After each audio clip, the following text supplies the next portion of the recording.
Harry Morgan's death is an inevitable tragedy coming up in Dexter, Original Sin, but the show has to be strategic about depicting the truth of his demise and when it exactly will occur within the prequel's timeline.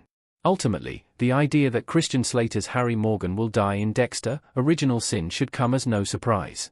Harry was already long dead when Dexter's main series began, and the titular character's voiceover in the prequel's premiere even gave an estimate for when Harry's death would occur within Dexter, Original Sin's timeline. As a prequel, some of the biggest twists and tragedies that will happen in Original Sin will already be known due to their revelations in Dexter. However, seeing them unfold in real time rather than simply through flashbacks, Dexter's voiceover narration, or uncovered video footage will change the emotional weight and impact of these developments. Considering Deb and Dexter were lied to about how Harry really died for over 2 decades, the way in which Original Sin handles his fate has an even greater significance for the franchise's overall canon, especially with its aftermath. Harry Morgan dies by suicide after seeing Dexter dismember one of his victims. The truth behind Harry's tragic death was revealed in Dexter Season 2. In Dexter Season 2, it was finally revealed how exactly Dexter and Deborah's father Harry Morgan died. Throughout that season, Dexter began finding out more about his adoptive father's past that was kept hidden from himself and Deb, which included the circumstances of his death and the fact that Harry and Dexter's biological mother, Laura Moser, were having an affair before her death. Eventually, he learned that Harry had died by suicide, but that his cause of death had been covered up by his friend and colleague Thomas Matthews as being due to heart disease. In reality, Harry died by suicide when he overdosed on his heart medication, which occurred just 3 days after he walked in on Dexter dismembering his victim Juan Reines. The context of Harry Morgan's suicide is largely understood through his guilt over turning Dexter into a serial killer, essentially being a monster of his own making. Harry couldn't live with the fact that he taught Dexter to be a killer, betrayed his own morality and scruples as a police officer by hiding these kills, and ultimately felt that he had failed his children. While Dexter's captain Thomas Matthews confesses to the titular character the truth about Harry dying by suicide in the main series, it's still unclear how the exact circumstances of his death will unfold in Original Sin. Matthews hasn't even been introduced in Dexter, Original Sin yet, so it's possible that Harry's death will depart from how it was later described in Dexter Season 2.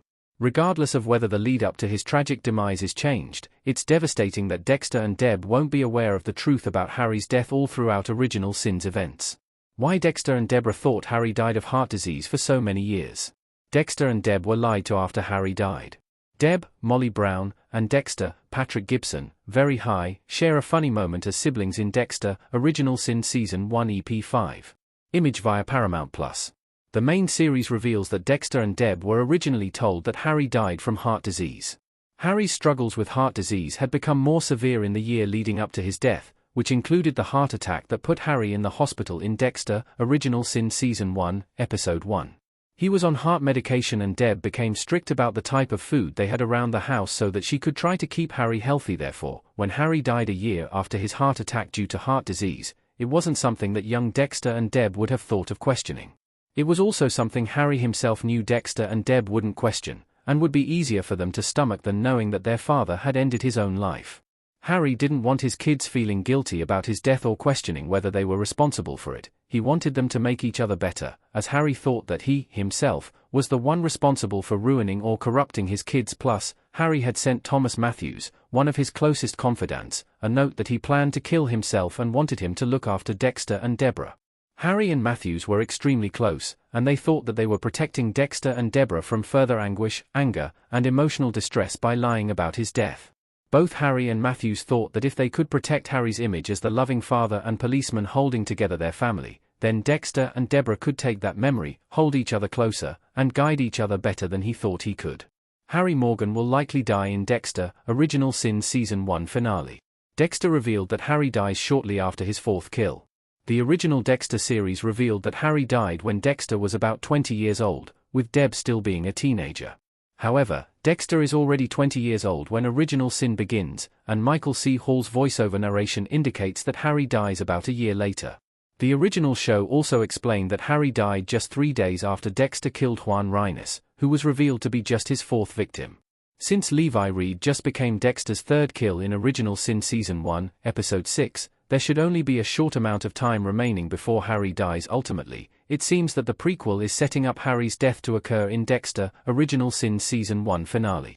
Not only would Harry's tragic death by suicide make for a major twist, change to the show's dynamics, and blow to Dexter and Deb's entire world as they know it, but ending on that would give Dexter, Original Sin Season 2 plenty of ground to build on with the fallout of Harry's death, Dexter implementing the code without him, and his bond with Deb growing stronger. Not to mention, the Season 1 finale's title is Code Blues, referring to the hospital emergency code associated with cardiac arrest.